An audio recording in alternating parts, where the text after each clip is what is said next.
Welcome children. आज की worksheet number 33 प्रकाश। इस वर्कशीट में हम आज ब्रेल लिपि के बारे में जानकारी प्राप्त करेंगे। समाज में कुछ लोग हैं जिसमें बच्चे भी शामिल हैं जो चीज़ों को ठीक से नहीं देख पाते हैं। कुछ लोग जन्म से बिल्कुल नहीं देख पाते हैं।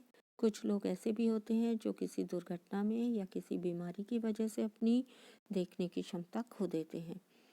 ऐसे लोग अपनी अन्य ज्ञानेंद्रियों जैसे सुनना, छूकर या स्पर्श कर महसूस करने को अधिक विकसित कर लेते हैं। तो बच्चों जिनकी पास आँखों का ये रोशनी नहीं होती या जिनमें चीज़ों को देखने की क्षमता नहीं होती या किसी दुर्घटना में या बीमारी की वजह से वो अपनी देखने की क्षमता खो देते हैं, उनमें क्या होता है, उनकी दूसरी ज्ञानेंद्रियां जैसे सुनना या छूकर स्पर्श करके महसूस करने का वो अधिक विकसित कर लेते हैं।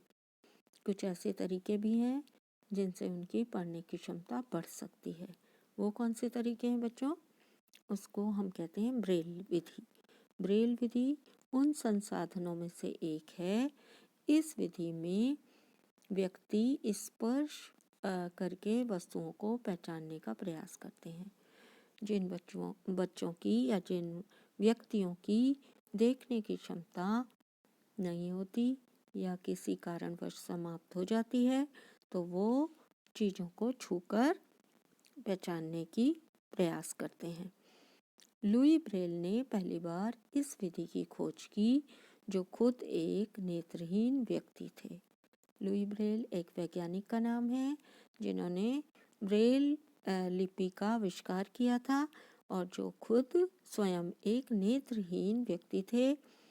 सामान्य भाषाओं, गणित एवं वैज्ञानिक संकेत के लिए ब्रेल कोड हैं और कई भारतीय भाषाओं को ब्रेल प्रणाली का उपयोग करके पढ़ा और लिखा जा सकता है।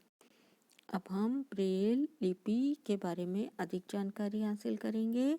इस प्रणाली में 63 डॉट हैं। क्या है बच्चों? 63 डॉट हैं या पैटर्न या वर्ण है। यहाँ पर देखिए आपको ये चित्र बना हुआ है ब्रेल लिपि का। कितने डॉट हैं इसमें? 63। प्रत्येक डॉट एक अक्षर, एक शब्द या व्याकरण के संकेत को दर्शाता है। ब्रेल पाठों को हाथ से या मशीन से तैयार किया जाता है। जो ब्रेल लिपि लिखी जाती है वो कैसे? या तो हाथ से डॉट्स को यूज़ करके बनाई जाती है या मशीन से भी ब्रेल लिपि को तैयार किया जा सकता है। आजकल टाइपराइटर जैसी युक्तियाँ और मुद्रण मशीनें विकसित की गई हैं ब्रेल लिपि को बनाने के लिए। क्या आप जानते हैं नेत्रदान कोई भी व्यक्ति कर सकता है? आई डोनेट कोई भी व्यक्ति कर सकता है।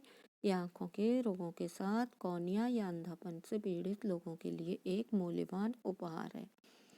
जब कोई व्यक्ति नेत्रदान करता है तो जिन व्यक्तियों को कॉर्निया का अंधापन या दिखाई देने की क्षमता नहीं होती, उनकी आँखों को दान की हुई आँखों से बदलकर उन्हें रोशनी प्रदान की जा सकती है, अर्थात उन्हें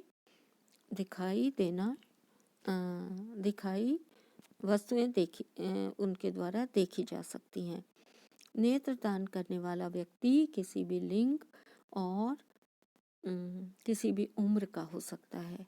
उसकी आयु की सीमा कुछ भी हो सकती है और वो मेल या फीमेल में से कोई भी हो सकता है। किसी भी सामाजिक स्तर का हो सकता है, अर्थात गरीब या अमीर कोई भी हो सकता है, अपनी नेत्र दान कर सकता है। चश्मा पहनने वाला व्यक्ति भी क्या कर सकता है? आई डोनेट या नेत्रदान कर सकता है। लेकिन एड्स, हेपेटाइटिस बी या सी, हाइड्रोलिसिस, ल्यूकेमिया, टेटनस, हैजा, मस्तिष्क ज्वर या अनुसंधान से पीड़ित व्यक्ति नेत्रदान नहीं कर सकते। तो इन बीमारियों से पीड़ित व्यक्ति जो हैं वो नेत्रदान के लिए उपयुक्त नहीं है। एक व्यक्ति जो आंखें दान करना चाहता है उसे एक पंजीकृत नेत्र बैंक के साथ एक प्रतिज्ञा लेनी होती है और क्या प्रतिज्ञा लेनी होती है बच्चों कि वो अपने जीवन काल के दौरान अपनी आँखों को विरासत के रूप में रखना होगा उसे, अर्थात अपनी आँखों को किसी नेत्रदान करने से पहले जब तक वो जीवित है उसे अपनी आँखों को विरासत के रूप में रखना होगा। प्रश्नों के उत्तर। ब्रेल प्रणाली क्या है और यह प्रणाली किसने विकसित की? तो ब्रेल बच्चों एक ऐसी प्रणाली है जिसके द्वारा वो व्यक्ति जिसने अपनी देखने की क्षमता खो दी है उसको छूकर या स्पर्श द्वारा वस्तुओं को पहचान सकते हैं।